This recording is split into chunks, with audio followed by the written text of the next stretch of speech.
Hello, good morning everyone, and welcome back to the second day of AST conference. My name is Antonia Bertolino and I am pleased to chair this first session today that is about testing for a specific domain.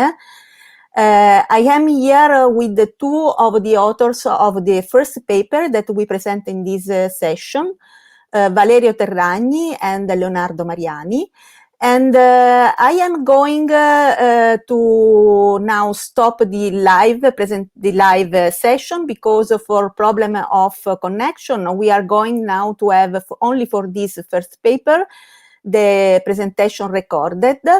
But please then stay there and we'll return back live with Valerio and Leonardo to answer live your question. And during the video, any question that arise to you, please, as you should know, please write it in the chat. If you use the small interrogation mark, I will notice better the question. I will try to do my best to check your question. And now I don't want to take more time from the video presentation. Welcome also to Mauro, another of the author. And now I try to do my best to launch the video.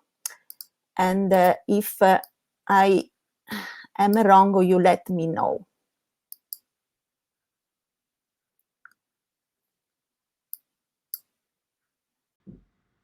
Hello, my name is Valerio Terragni and I'm a lecturer at the University of Auckland, and I'm going to present the work An Evolutionary Approach to Adapt Tests Across Mobile Apps.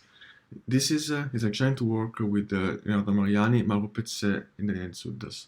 The authors are listed alphabetically, and this is the PhD work of Daniele. A good test for a mobile application is a sequence of GUI events like clicking buttons or writing text in text fields that exercise the application under test. The test oracle is a set of assertions that predicate on the state of the GUI. For instance, asserting that a certain GUI widget has the expected text. GUI tests are mostly written manually, which of course is a costly activity. And for this reason, the automatic generation of GUI test cases is an active research topic. The state-of-the-art GUI test generation can be divided in three groups. So we have random approaches that generate test cases by executing random GUI events on the application. Then we have model-based approaches that dynamically build a model of the GUI of the application under test and then derive test cases to cover the GUI model. And also we have a coverage-based approaches that use search-based or symbolic execution algorithms to generate GUI test cases that maximize the coverage of the application source code. Automated test generators suffer from two main limitations. The first one is that the current techniques do not generate GUI interaction that are semantically meaningful, and thus the MI means the sequence of GUI interactions that properly exercise the application under test and reveal faults. The second limitation is that these approaches rely on implicit oracle like crashes that misses many failures that are related to semantic issues. Recently, researchers investigated the opportunity to address these challenges by exploiting the semantic similarity across Android applications. If applications are often similar and implement similar functionalities, we could automatically generate test cases for a recipient application by automatically adapting manually written GUI test cases of a similar app, add-on app.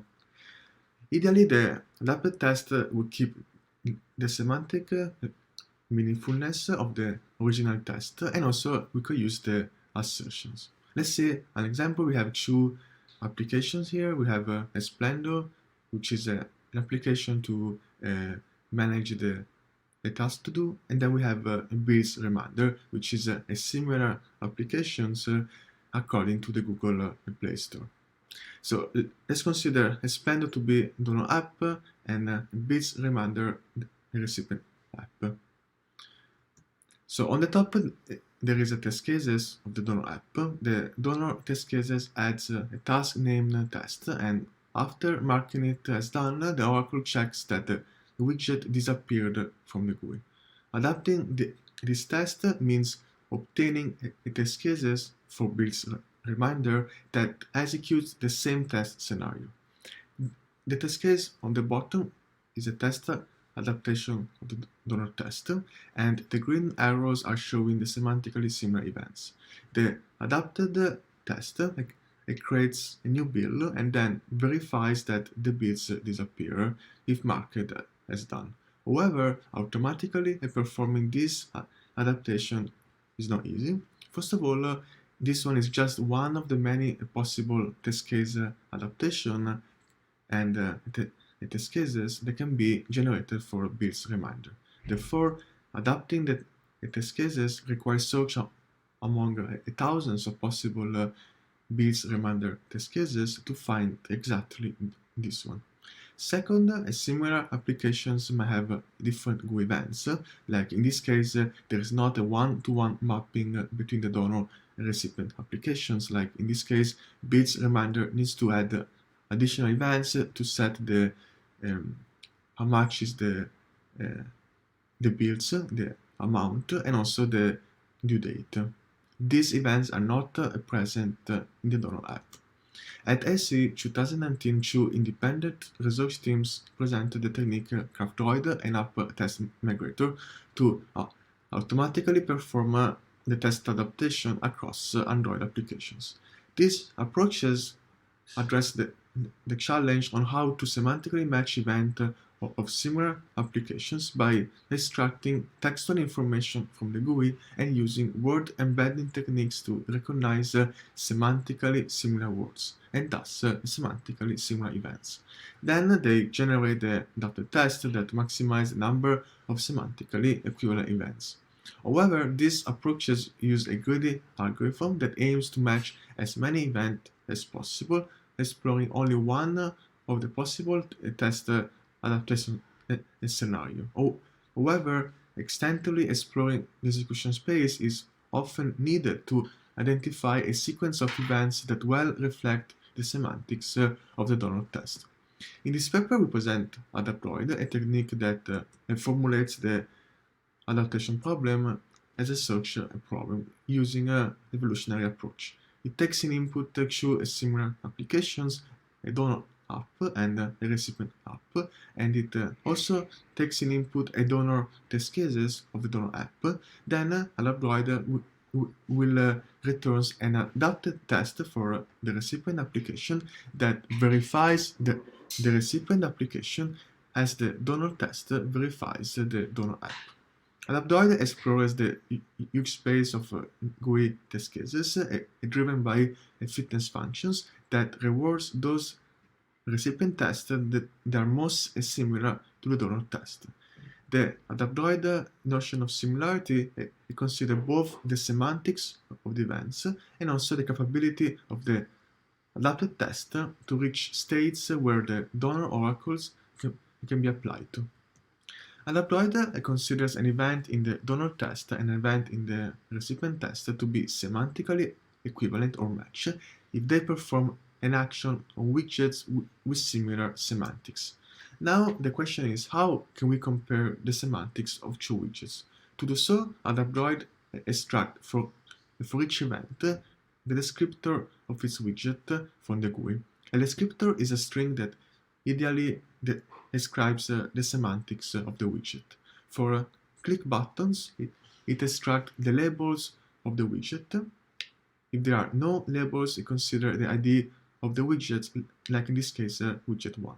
For other types of widgets, such as text fields or checkboxes, because they do not normally show the textual information in the GUI, ADAPTDROID will use the text of a label a place nearby the widget.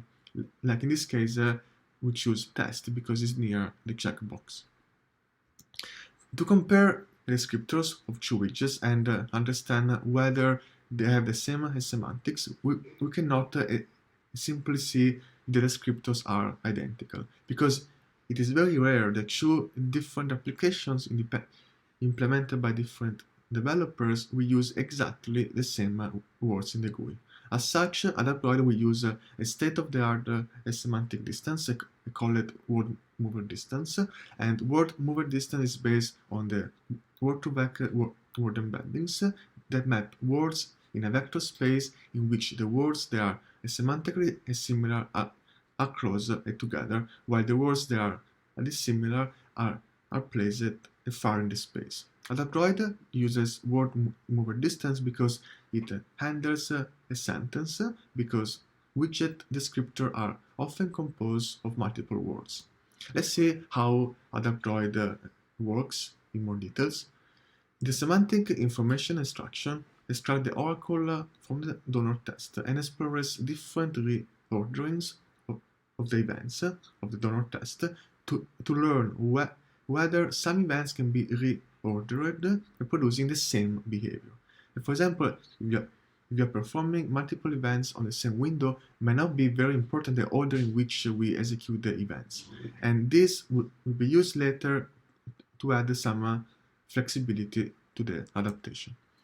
Then we start the evolutionary algorithm, and the first step is to initialize the population of individuals. In our case, an individual is a test case for the recipient app, and recall that in our case, a test case is a sequence of GUI events. We then initialize the half of the population with the randomly generated test, and the other half with a test generated with a greedy algorithm that try to generate tests that match as many as possible events in the donor test using the semantic similarity described before. And this is similar on how the previous work Uptest Migrator and CraftDroid generated test cases. At each generation of the evolutionary algorithm, we compute the fitness of the test cases, and to do so, ADAPTDROID execute each of them in emulators to extract the widget descriptors from the GUI. The fitness function computes how semantically similar each recipient test is with respect to the donor test. More precisely, the fitness function takes in input donor test cases and a test for the recipient application, and returns a value between 0 and 1, where 1 means that the recipient test is semantically equivalent to the donor test, while if the score is near 0, means they are not similar. The similarity score is computed in terms of two aspects. First is the number of donor events that semantically match events in the recipient test, and then the number of donor assertions that can be applied at the end of the recipient test. The applicability of an assertion in a state depends on the existence or absence of widgets in the recipient app that are semantically similar to the widgets checked by the donor assertion in the donor app. After we compute the fitness score, we evolve the population using the standard crossover and mutation operators of evolutionary algorithms. ADAPTDROID select a pair of recipient test cases selected from the population according to their fitness value, using a roulette wheel selection. Then the tests with higher fitness score are more likely to be selected. Then the crossover operation will combine the genetic material, in our case GUI events, and produce two new test cases. After the crossover test cases, we also mutate them by adding or removing an event. Typically, the genetic algorithm will apply a mutation randomly because they want to simulate the random mutation of DNA in nature. In ADAPTDROID, we use random mutation, but we also introduce fitness-driven mutation that mutate test cases to speed up the search. So the fitness-driven will add an event that matches the donor test cases, while the removal of the fitness-driven mutation will remove an event that does not match one of the events in the donor test case. When ADAPTDROID executes a predefined number of generations or the time budget expires, ADAPTDROID returns the test with the highest fitness. Then we have the test reduction that will try to remove relevant events that, if removed, they do not make the fitness score decrease. ADAPTDROID will also try to inject the donor assertion in the test. So let's see how we empirically evaluated ADAPTDROID. We selected 8 donor applications from the Google Play Store, and for each donor application we identified 3 recipient applications in the list of similar applications of the Google donor application in the Google Play Store. To evaluate the approach, we asked 4 PhD students majoring in software engineering to write a test case for each of the donor app. So we assigned 2 donor applications to each student. Then we asked the students to write a test that verifies the main functionalities of the app under test. Then we ask each student to perform a test adaptation manually, and so of the test case that he or she wrote, and for the 3 recipient application associated to the donor app. So in total we have 4 students, so we obtain 24 test adaptations scenarios.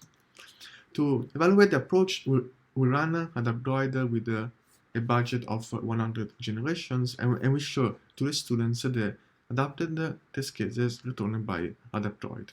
We asked the students to provide a qualitative evaluation, providing a value between 0 and 4, where 0 means that the adaptation produced by ADAPTDROID had nothing to do in common with the donor test case, and 4 means that the ADAPTDROID adaptation was a perfect adaptation of the donor test. Then we also asked the tester to identify which events in the adapted test were spurious and which events were instead missing to obtain a perfect adaptation.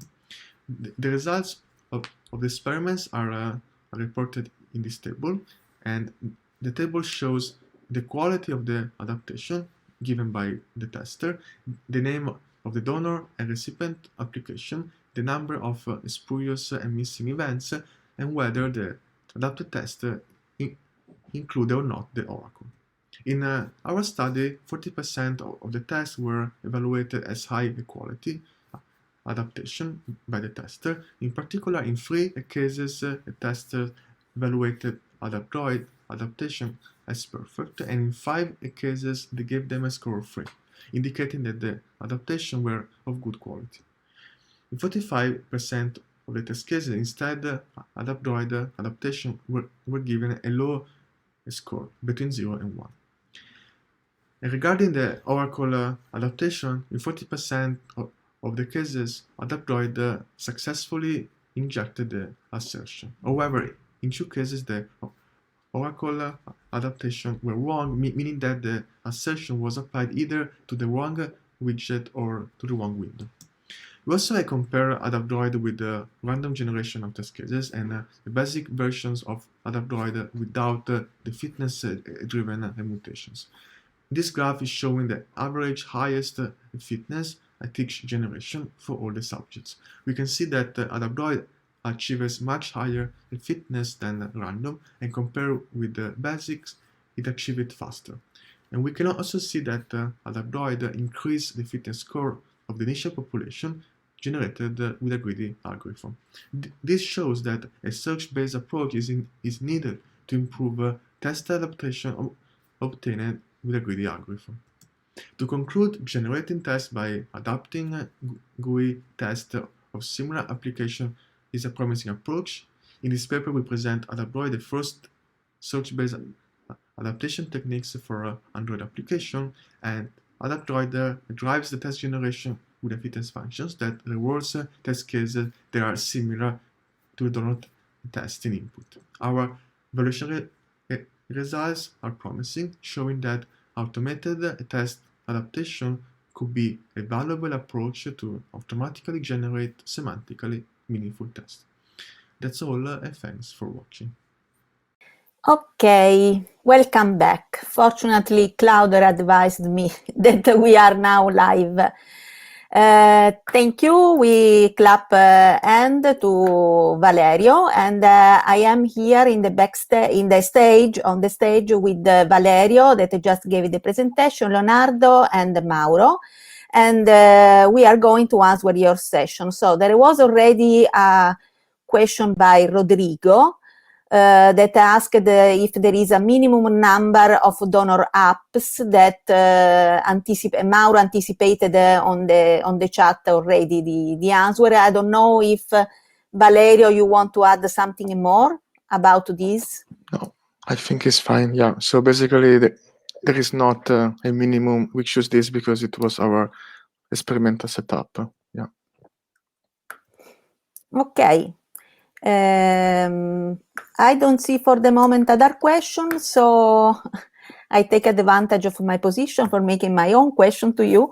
First, one thing that is just an extrapolation, no? Because I saw that your work is about taking tests that are for some application and try to adapt these for other similar application.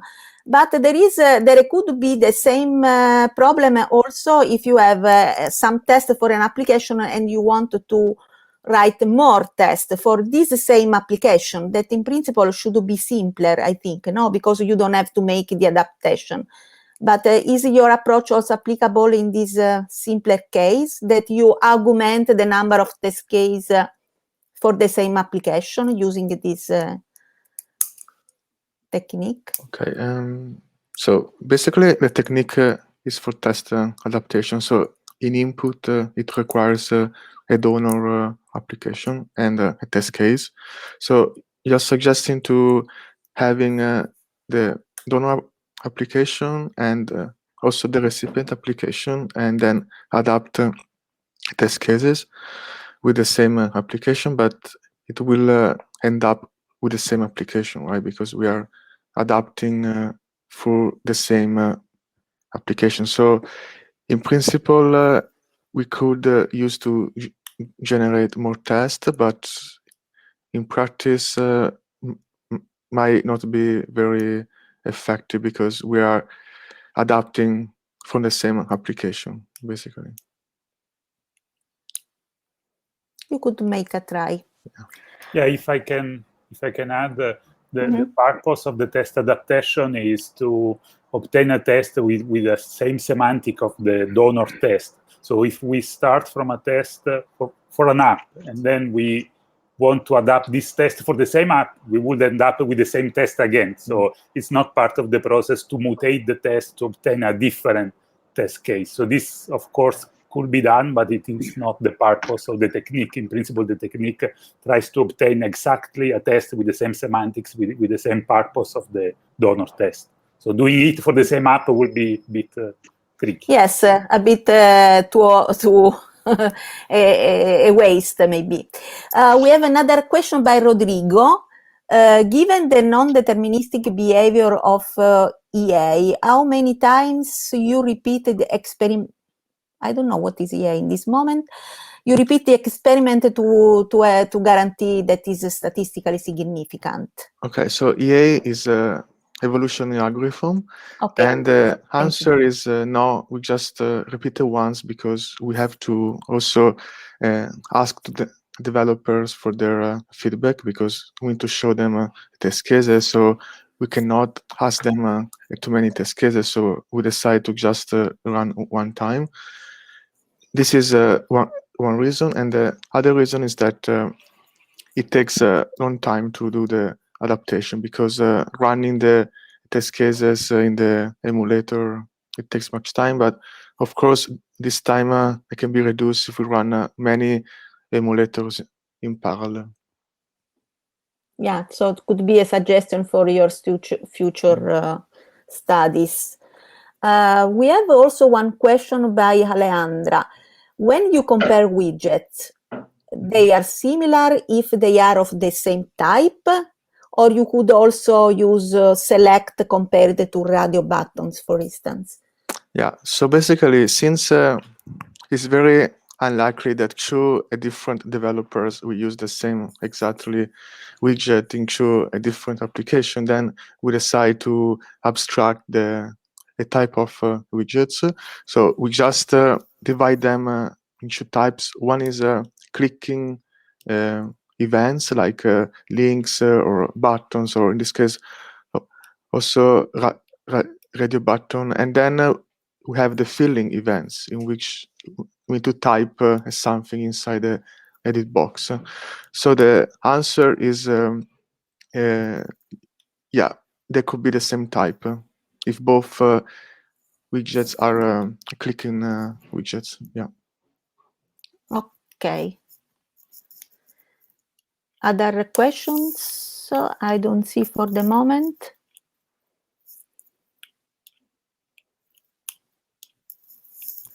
Okay. I don't have other questions. Maybe I can actually add a comment on the former question, which from your question about adapting test cases within the same application, which, correctly, Valerio and Leonardo explained that the main goal for us is to migrate the test cases through different applications, keeping the same semantics. A line of research that we are going on right now is also migrating application throughout similar functionalities or similar techniques. So, for example, you have one application that elaborates on a list, another part of the application that elaborates on another list, and in principle, you can also migrate test cases within the same application when they actually concern different functionality implementing the same algorithm, the same structure. So, even if correctly, both Valerio and Leonardo mentioned that we don't, the main objective is to proliferate test cases through application. I think it does make sense to proliferate with it where you have several different elements already.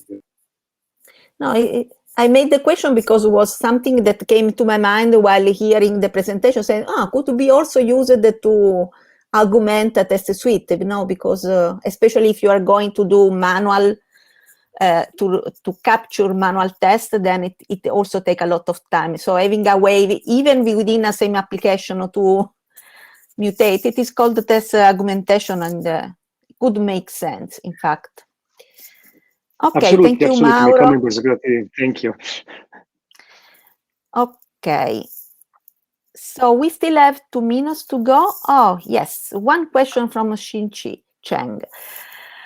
Are there cases that the fitness function fails to significantly improve after you make rounds of iterations? Did you have these cases? So we have some cases, because in the slide I show with the graph is just average when there is the fitness function increasing. So there are cases in which after a few generations reach the plateau, basically, but in general, for the majority of cases, we could always improve a little bit. But of course, we will reach a plateau at some point. Yeah. Okay, so when the question arrived, I was saying that after this session with this paper ends, you will be conducted to a discussion room where the audience can still pose questions to you, maybe in voice. And a few seconds before, I will have to go to the other paper. So I give you this question by Xinqi Cheng again, that if automated code completion could help, do you think it could help? A very quick answer, only 30 seconds. Yes, I think it can, yes. Yeah, I think it's a good suggestion. Yeah. Okay, so join me in clapping the authors, and sorry, it's very bad not to have the physical presence in these cases. Again, you can reach the author in the discussion room. I leave this room and I go to introduce the next paper in few seconds. Okay, thank you.